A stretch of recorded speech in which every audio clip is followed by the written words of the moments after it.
Olá, meninos e meninas. Nós temos duas fontes de reserva de energia no nosso corpo, nas nossas células, que são o glicogênio, que é uma reserva de carboidratos, onde nós temos a união de várias moléculas de glicose por ligação glicosídica. E a segunda, nós temos o triglicerídeo ou triacilglicerol, que é um tipo de lipídio, é uma gordura, onde nós temos aí a união de ácidos graxos, a molécula do glicerol. O glicogênio ele é estocado no fígado e nas células musculares, e o estoque tem aí mais ou menos umas 12 a 16 horas de reserva. Enquanto que o tecido adiposo, os triglicerídeos, não tem limite, uma vez que a gente vai armazenando triglicerídeo nas células adiposas, enquanto a gente estiver produzindo triglicerídeo. Ou seja, essa reserva ela pode durar aí até meses sem se extinguir. E a escolha das reservas energéticas e do tempo que elas permanecem nas nossas células disponíveis não é ao acaso. O glicogênio, que é a molécula de glicose, é um carboidrato que é uma substância polar, um composto polar, que tem muita afinidade pela água. Então, no fígado e nos músculos, quando o glicogênio vai ser armazenado, muitas moléculas de água ficam em volta desse glicogênio. E aí ele aumenta de tamanho, por isso que a nossa reserva é pequena.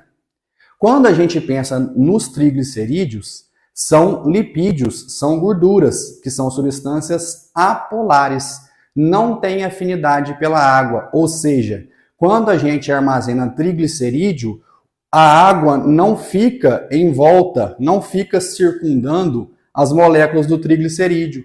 Então, na verdade, se fosse o inverso, se a gente armazenasse o glicogênio em grande quantidade e o triglicerídeo em pequena quantidade, nós seríamos bem maiores do que de fato nós somos.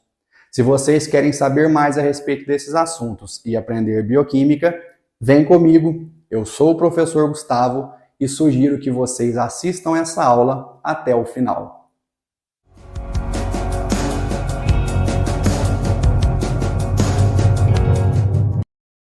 Nessa primeira aula aqui a respeito dos lipídios, nós vamos dar uma ênfase para a estrutura e para as principais funções dessa classe de compostos. Quando a gente pensa nos carboidratos, que nós já estudamos, a gente consegue ter uma classificação um pouco mais simples. Nós temos os monossacarídeos, que se unem por ligação glicosídica, formando os oligosacarídeos e os polissacarídeos. Quando a gente pensa nos lipídios, eles são um pouco mais complexos, porque a gente não tem a formação aqui de polímeros, de compostos maiores partindo de compostos menores, de pecinhas menores. Então, o que enquadra os lipídios dentro de uma mesma classe é o fato deles serem substâncias apolares. Então, na definição é que eu disse que é uma classe de substâncias heterogêneas que tem por característica a insolubilidade na água e a solubilidade em solventes orgânicos. Então, veja bem, vamos entender esse processo. Quando a gente pensa nos lipídios, o que diferencia ele das demais macromoléculas é exatamente o fato dele não ter um bom trânsito, dele não ter uma boa solubilidade em água. Nós já estudamos e entendemos que a água é uma substância polar, possui polos. E os lipídios têm por característica serem substâncias apolares, não possuírem polo. Então a água não se mistura com o lipídio. E todas as vezes que a gente pensa nisso, parece que é uma coisa prejudicial, mas não. É isso e esse aspecto que torna os lipídios extremamente importantes dentro das nossas estruturas celulares. Por exemplo, nas nossas membranas, os fosfolipídios individualizam a nossa célula, controlando aquilo que fica dentro e aquilo que fica fora, aquilo que vai passar de um lado para o outro da célula. Então, essa característica apolar é extremamente importante. O problema do lipídio, eu já adianto aqui, é quando ele está em excesso. Exatamente porque quando ele está em excesso, a maior parte do nosso organismo é constituído de água. Quando ele está em excesso, ele fica em locais que não deveria ser encontrado. E aí que entra o problema, porque como ele não tem afinidade com a água, ele vai se depositando em locais indevidos. Tudo bem? Mas o lipídio, os lipídios, né, são uma classe de moléculas bioquímicas extremamente importantes para a gente. Então, esse aspecto químico aqui é extremamente importante para a gente. Semelhante solubiliza semelhante, ou seja, moléculas polares solubilizam, né, se misturam com substâncias que são polares. Carboidratos, proteínas, enzimas, ácidos nucleicos são substâncias polares. Então tem uma boa solubilidade, tem um bom trânsito na água. O nosso sangue, a maior parte dele é água. No nosso citoplasma, a maior parte da nossa célula é água. Então é muito importante esse trânsito. Agora, substâncias apolares solubilizam em substâncias apolares. Como exemplo aqui eu trouxe os solventes orgânicos. O que são solventes orgânicos? São solventes que possuem carbono e hidrogênio. E quando nós temos carbono e hidrogênio em uma substância, nós sabemos que elas são, na maioria das vezes, apolares. Por isso que as gorduras, os lipídios, solubilizam em solventes orgânicos, como éter e outras classes de compostos orgânicos mais. Tudo bem? Bom, quais são as principais funções dos lipídios? Então tem diversas funções. Aqui eu elenquei as principais, aquelas que nós não podemos esquecer. Então a principal função do lipídio é como constituinte de membrana plasmática mesmo. Então quando a gente estuda citologia, a gente estuda como que se comporta a nossa membrana plasmática. Ela é um mosaico fluido. Cerca de 50% da nossa membrana plasmática é constituído de fosfolipídios e esteroides, como por exemplo o colesterol. Então, além dos fosfolipídios, nós temos colesterol na nossa membrana plasmática. O restante que compõe a membrana são as proteínas e alguns carboidratos. Tudo bem? Mas os lipídios estão presentes lá e são exatamente eles que dão uma característica de seletividade para a membrana plasmática. Ela é seletiva àquilo que vai entrar ou sair da célula devido a essa característica apolar dos lipídios, que nesse caso se faz extremamente importante. Tudo bem? E os esteroides, o colesterol, torna a membrana plasmática fluida. O que isso significa? Ela não é estática. Ela está em constante movimento para permitir que substâncias entrem e saiam da célula de forma controlada. Tudo bem? Nós utilizamos os lipídios como armazenadores de energia, principalmente os óleos e as gorduras. Os óleos nos vegetais e as gorduras nos animais. E aqui nós enquadramos o ser humano. O ser humano, né, nós armazenamos gordura no nosso tecido adiposo como fonte de energia. Então, quando a gente vai estocando triglicerídeo, o nosso corpo, as nossas células, entendem que em algum momento nós vamos precisar daquela energia. Então, o triglicerídeo, ele é muito mais calórico, muito mais energético do que os carboidratos, do que a glicose, por exemplo. Mas a glicose é fonte primária de energia, enquanto que os óleos e as gorduras são fonte secundária. Por que a glicose é fonte primária? Porque ela é mais fácil de ser captada, porque ela tem uma afinidade melhor com a água. Já as gorduras, no nosso caso, elas têm um trânsito um pouco mais dificultado. Ela precisa de lipoproteínas transportadoras, que é um assunto que nós estudaremos mais adiante. Mas, como elas são mais calóricas e mais energéticas, é mais rentável.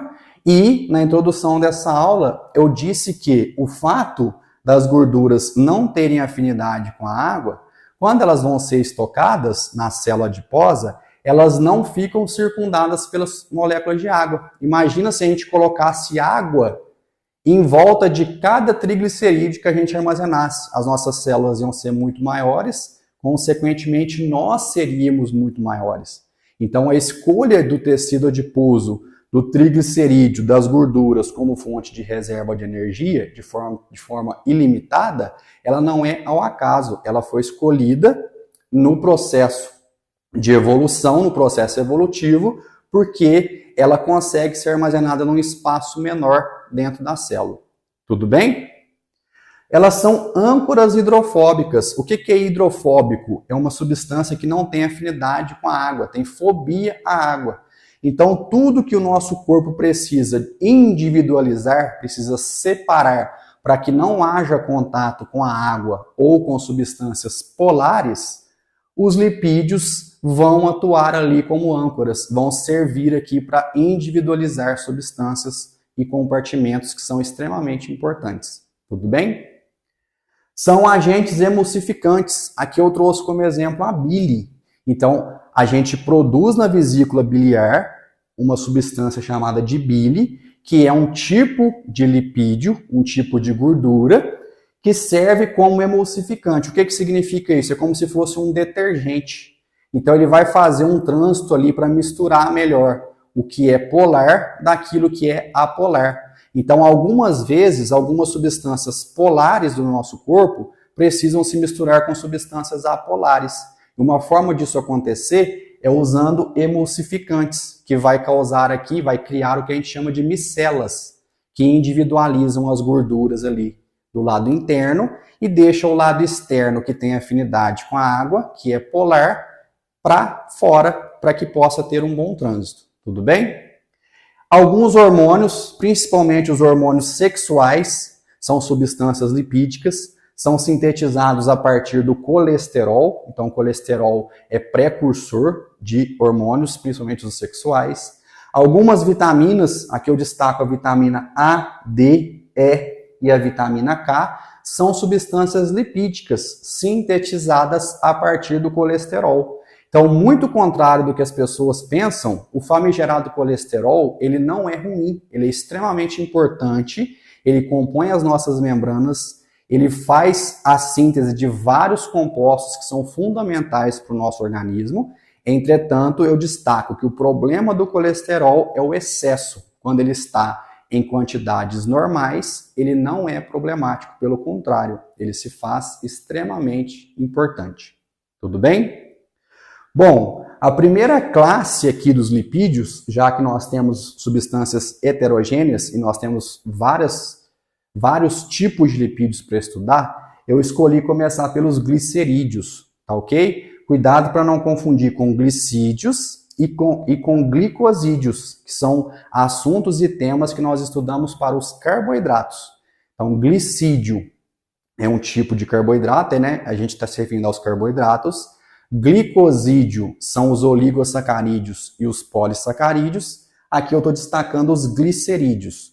Por que eles recebem esse nome? Porque nós temos aqui o glicerol, que é um álcool, associado com ácido graxo. Então veja bem, nós temos o glicerol, que é um triálcool, olha só, tem 3 hidroxilas alcoólicas nas nossas células, no nosso organismo. Quando a gente tem a aproximação de ácidos graxos para o próximo desse glicerol, nós vamos ter uma reação química de substituição nucleofílica. Eu explico essa substituição nucleofílica com detalhes nas playlists de química orgânica. Então, quem tem dúvida ou dificuldade, eu sugiro que vocês assistam às aulas de substituição nucleofílica, porque aqui é uma reação química que vai acontecer. Então, veja bem, quando a gente tem, imagine o seguinte, nós nos alimentamos de compostos diversos, de várias macromoléculas. Dentro dessas macromoléculas tem carboidratos, tem lipídios, tem proteínas. Quando esses lipídios chegam lá no nosso intestino, geralmente eles chegam na forma de triglicerídeo. Então a gente precisa fazer a hidrólise, a quebra desse triglicerídeo, para que a gente possa absorver os ácidos graxos. Os ácidos graxos é que interessam para o nosso corpo, para as nossas células. Mas lá dentro das nossas células, o trânsito é inverso. A gente pega os ácidos graxos, une aos gliceróis, para que a gente possa formar os triacilgliceróis, os glicerídeos. Então vamos aqui aos poucos. Nesse primeiro momento eu estou falando da síntese de triacilglicerol, de triglicerídeo. Em um outro momento a gente vai estudar aqui a hidrólise, a quebra, tudo bem? Então veja bem, se a gente tiver aqui se alimentado de ácidos graxos, o ácido graxo foi absorvido no intestino, nas microvilosidades, alcançou a corrente sanguínea. Lá no sangue ele vai ser distribuído para as células, vai passar pelo fígado e ser distribuído para as células. Lá nas células eles vão ser modificados em fosfolipídios, em lipídios de interesse para a célula. O excesso desse ácido graxo vai se juntar ao glicerol por uma reação química. Então, a hidroxila aqui do glicerol ataca esse carbono eletrofílico do ácido graxo. Essa hidroxila sai e leva junto esse hidrogênio na forma de água. Então, toda vez que uma hidroxila alcoólica se liga a esse carbono aqui, ó, do ácido graxo, nós temos a liberação dessa hidroxila e desse hidrogênio. Então sai uma molécula de água. Quando nós temos um ácido graxo unido ao glicerol, nós temos um monoglicerídeo. Se nós tivermos a segunda reação, então aconteceu a segunda reação dessa hidroxila do glicerol com mais um ácido graxo, nós temos a formação do diglicerídeo. Se mais um ácido graxo, por isso que eu coloquei 3 aqui, ó, mais um ácido graxo, reage com a hidroxila do glicerol, essa terceira hidroxila, ela ataca esse carbono e sai mais uma molécula de água, nós temos a formação do triglicerídeo ou triacilglicerol. Então reparem aqui, ó, nós temos a estrutura do glicerol unido a 3 ácidos graxos. Para que o nosso corpo faz isso? Porque é mais fácil e fica melhor comportado dentro da célula armazenar aqui uma substância mais organizada, que é o triglicerídeo, ao invés de armazenar vários ácidos graxos de forma livre. Tudo bem?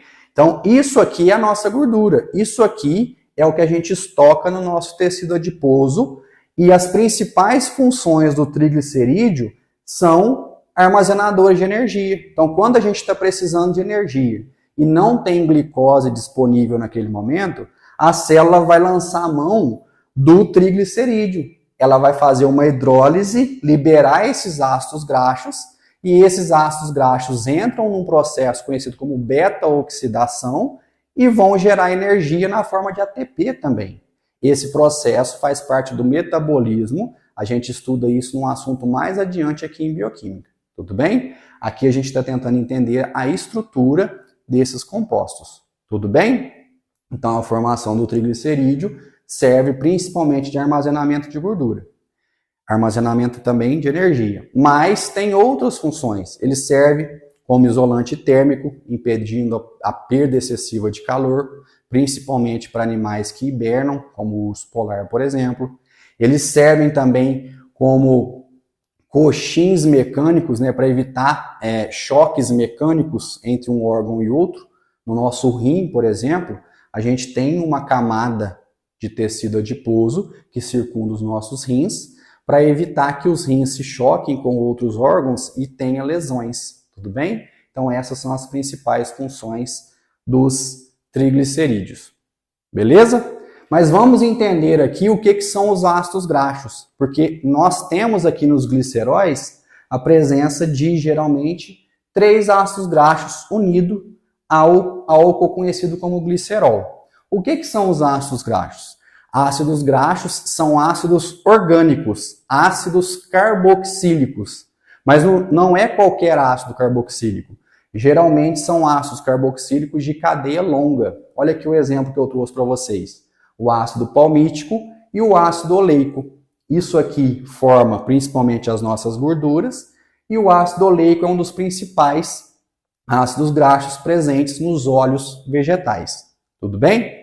Olha só, todas as vezes que a gente tem essa estrutura que eu fiz aqui circundada, o carbono ligado ao oxigênio por uma dupla, que nós já vimos que é uma carbonila, e uma hidroxila ligada a esse carbono, nós temos aqui, ó, um complexo conhecido como carboxila. O que é a carboxila? é o carbono ligado ao oxigênio por uma dupla, a carbonila, mais uma hidroxila. Então, como nós temos uma carboxila e esse hidrogênio é ácido, nós conhecemos essa substância como ácido carboxílico. São os ácidos orgânicos.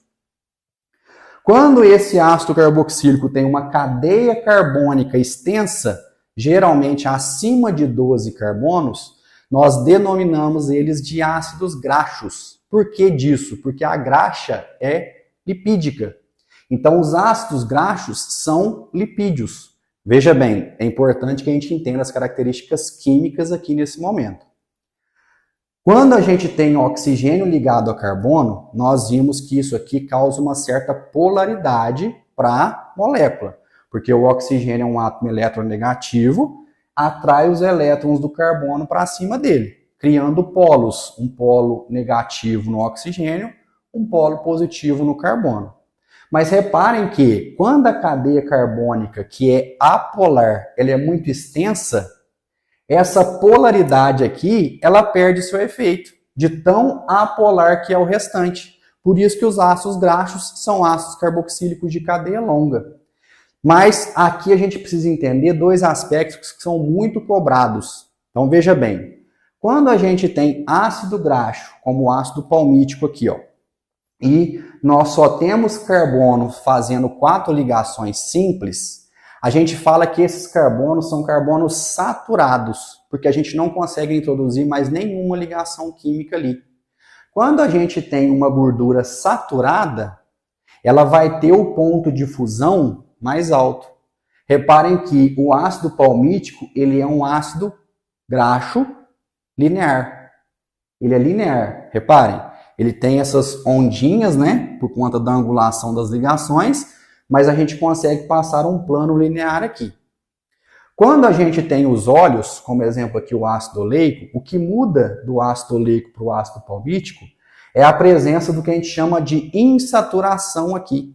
Então o ácido oleico tem uma insaturação no carbono de número 9. Reparem, ó, 1, 2, 3, 4, 5, 6, 7, 8, 9.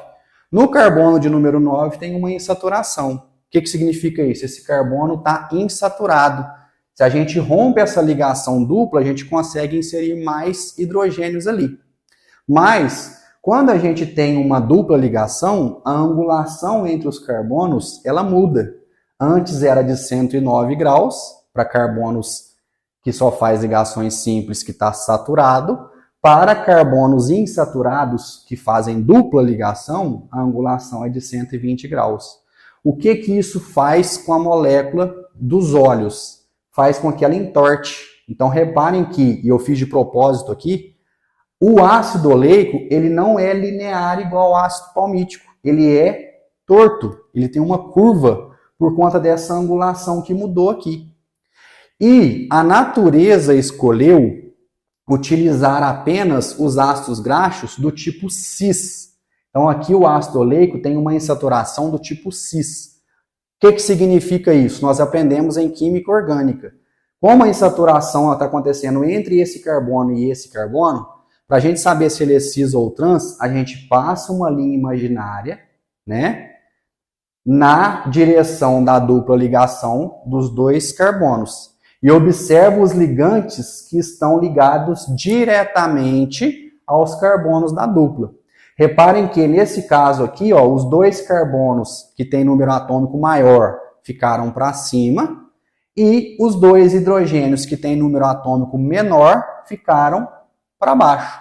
Essa substância é, ou esse composto é o composto cis. E na natureza a gente só encontra os óleos insaturados do tipo cis. Qual que é a influência que isso tem para a gente? Reparem que o único fato de ter trocado aqui, ó, colocado essa insaturação, fez com que o ácido oleico tenha o ponto de fusão de 13 graus. Ou seja, no Brasil, por exemplo, que a temperatura média aí fica em torno de 20 graus, 25 graus, né, temperatura ambiente, o ácido palmítico, ele é sólido à temperatura ambiente. Ele só fica líquido a partir de 63 graus. enquanto que o ácido oleico, ele se torna líquido a partir de 13 graus. Então, de 13 graus para cima, ele é líquido. A temperatura ambiente, então, ele está líquido. Então, o ácido palmítico, que nós temos presente nas nossas células, no tecido adiposo, é sólido e é chamado de gordura, enquanto que o ácido oleico, presente nas células dos vegetais, ele é líquido à temperatura ambiente. Tudo bem? Essa é a explicação. Então, como regra aqui, ó, quando a gente tem um ácido graxo saturado, pelo fato dele ser linear, ele consegue se comportar melhor. Ele forma aqui uma rede cristalina de forma mais fácil. E aqui entre um ácido graxo e outro, como no exemplo aqui, né, eu trouxe um exemplo de linear apenas, nós temos mais ligações de Van der Waals, mais ligações apolares, do tipo dipolo induzido.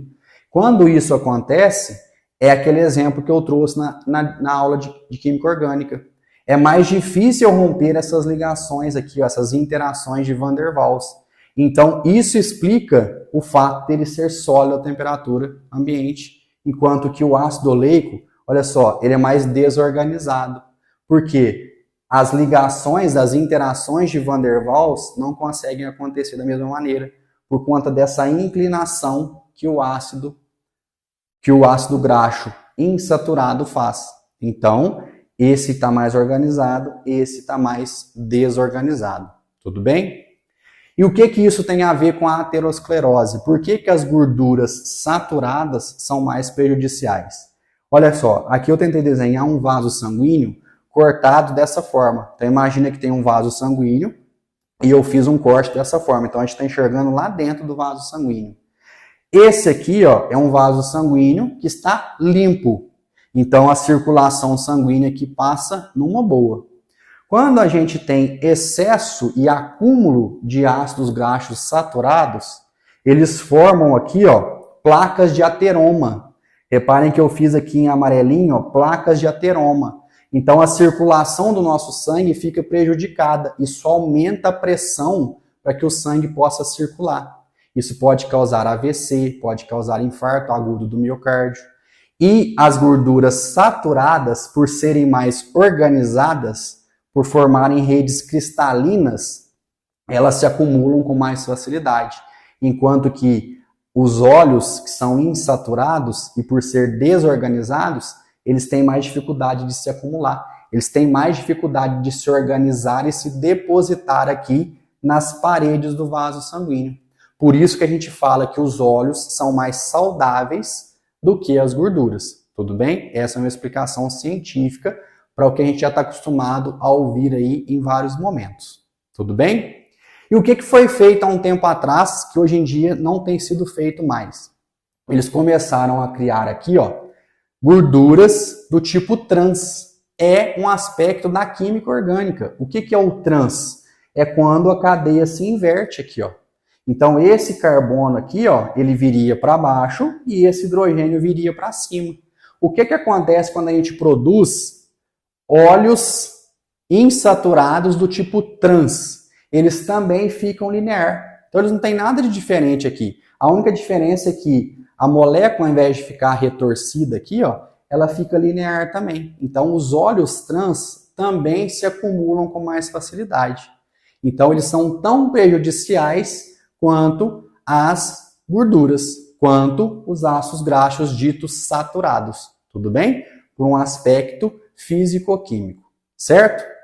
Para finalizar essa aula, a gente precisa entender aqui a relação que existe entre o peso molecular e a solubilidade e o peso molecular e o ponto de fusão. Então veja bem, peso molecular significa o tamanho da molécula. Então quanto mais pesada essa molécula é, maior ela vai ser, né? Então, quanto mais carbonos ela tem, maior é o seu peso molecular. Então, imagine aí, vamos comparar um ácido graxo de 16 carbonos com um de 20 carbonos. O de 20 carbonos tem um peso molecular maior. Então, quanto maior o peso molecular, menor a solubilidade. Porque quanto mais a gente aumenta a cadeia carbônica, mais apolar o ácido graxo passa a ser. porque cadeia carbônica é apolar. Quanto mais carbonos e hidrogênios eu tenho, mais apolar. Quanto mais apolar, menos afinidade pela água. Então, aumentei o peso molecular, eu diminuo a solubilidade em água. Tudo bem? Aumentei o peso molecular, comparando de novo um ácido graxo de 16 carbonos e um de 20. O de 20 tem um maior peso molecular. Consequentemente, ele tem um ponto de fusão maior. O que é o ponto de fusão? É a passagem do estado sólido para o estado líquido. Para eu passar um ácido graxo saturado do estado sólido para o estado líquido, eu tenho que fornecer energia suficiente para romper essas interações do tipo Van der Waals. Para eu romper essas interações do tipo Van der Waals, quanto mais interações eu tenho, mais energia eu tenho que fornecer. Maior vai ser o ponto de fusão. Então, se eu comparo um ácido graxo de 16 carbonos, eu tenho como se tivesse 16 cordas segurando esse ácido graxo. Se eu tenho um ácido graxo de 20 carbonos, é como se eu tivesse 20 cordas segurando esse ácido graxo. Por isso que o ponto de fusão aumenta. Eu vou deixar uma imagem para vocês comparativa desses pontos de fusão. Tudo bem?